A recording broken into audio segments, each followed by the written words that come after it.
ಸುಮಾರು 20 ದಿನದ ಹಿಂದೆ ಒಂದು ಶಾಲೆಯಲ್ಲಿ ಒಬ್ಬ ಉಪಾಧ್ಯಾಯರ ಪಾಠ ಮಾಡುವುದನ್ನು ನೋಡಿ ಅವರಿಗೆ ಸಲಹೆ ಕೊಡಿ ಎಂದು ಕೇಳಿದಾಗ ಆ ಶಾಲೆಗೆ ಹೋಗಿದ್ದೆ. ಉಪಾಧ್ಯಾಯರು ಬಯಾಲಜಿ ಟೀಚ್ ಮಾಡೋ ಟೈಮ್ನಲ್ಲಿ ನೋಡ್ತಾ ಇದ್ದೆ.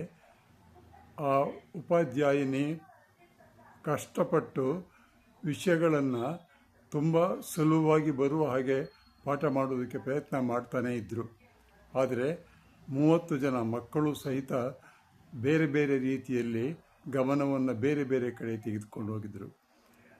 ನಾನು ಸುಮಾರು ಅರ್ಧ ಗಂಟೆಗಳ ಕಾಲ ನೋಡಿದ ಮೇಲೆ ಏನು ಮಾಡಬೇಕು ಅನ್ನೋದು ಗೊತ್ತಾಗ್ದೇ ನಾನು ಎದ್ದು ನಿಂತ್ಕೊಂಡು, ಮಕ್ಕಳು ಯಾಕೆ ಈ ಥರ ಮಾಡ್ತಿದ್ದೀರಾ, ದಯವಿಟ್ಟು ಕೇಳಿ ಅಂತ ಹೇಳಿದೆ. ಎಲ್ಲರೂ ಕಿಸಿ ನಗುವುದಕ್ಕೆ ಶುರು ಮಾಡಿದರು.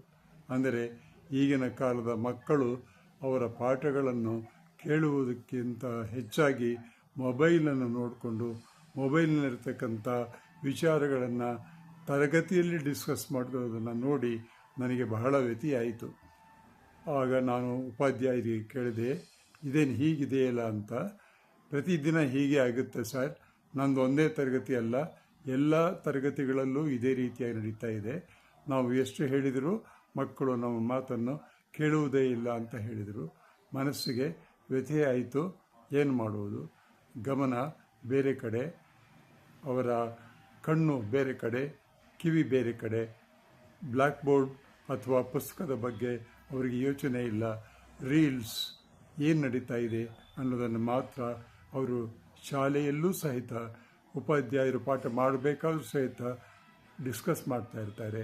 ಇದನ್ನು ತಪ್ಪಿಸುವುದಕ್ಕೆ ಏನಾದರೂ ಒಂದು ಉಪಾಯವನ್ನು ಯಾರಾದರೂ ಕಂಡುಹಿಡಿಯಬೇಕು. ನಾನು ಕೇಳಿದಾಗ ಒಬ್ಬ ಉಪಾಧ್ಯಾಯರು ಹೇಳಿದರು, 4 ಬಿಗಿಬೇಕು ಸಾರ್ ಅಂತ. ನನಗೆ ನಗು ಬಂತು. ಬಿಗಿದ್ರೆ ಒದೆ ಬೀಳುತ್ತೆ ಹೊರತು ಬುದ್ಧಿ ಬರೋದಿಲ್ಲಪ್ಪ. ದಯವಿಟ್ಟು ಅವರಿಗೆಲ್ಲ ಕೌನ್ಸಿಲಿಂಗ್ ಮಾಡೋದು ಕಲ್ತ್ಕೊಳ್ಳಿ, ಅವರಿಗೆ ಬುದ್ಧಿ ಹೇಳೋದು ಕಲ್ತ್ಕೊಳ್ಳಿ. ಆ ರೀತಿ ಹೇಳಿ ಮನೆಗೆ ಬಂದೆ.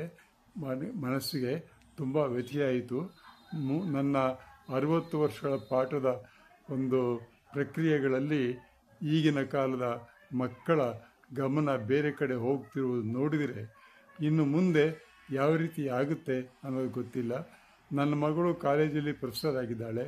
ಅವಳು ಸಹಿತ ಅದೇ ಹೇಳ್ತಾಳೆ, ಪಾಠ ಮಾಡಬೇಕಾದ್ರೆ ಕಾಲೇಜಿನಲ್ಲಿ ವಿದ್ಯಾರ್ಥಿಗಳು ಗಮನ ಎಲ್ಲ ಬೇರೆ ಕಡೆ ಇರುತ್ತೆ, ಮೊಬೈಲ್ ನೋಡ್ತಾ ಇರ್ತಾರೆ, ನಾವೇನು ಹೇಳುವುದಕ್ಕಾಗೋದಿಲ್ಲ ಅಂತ.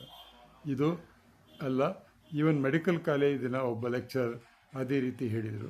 ಹೀಗೆ ತರಗತಿಗಳಲ್ಲಿ ಈಗಿನ ಮಕ್ಕಳಿಗೆ ಯಾವ ರೀತಿಯಾದ ಒಂದು ಗಮನವೇ ಇರುವುದಿಲ್ಲ.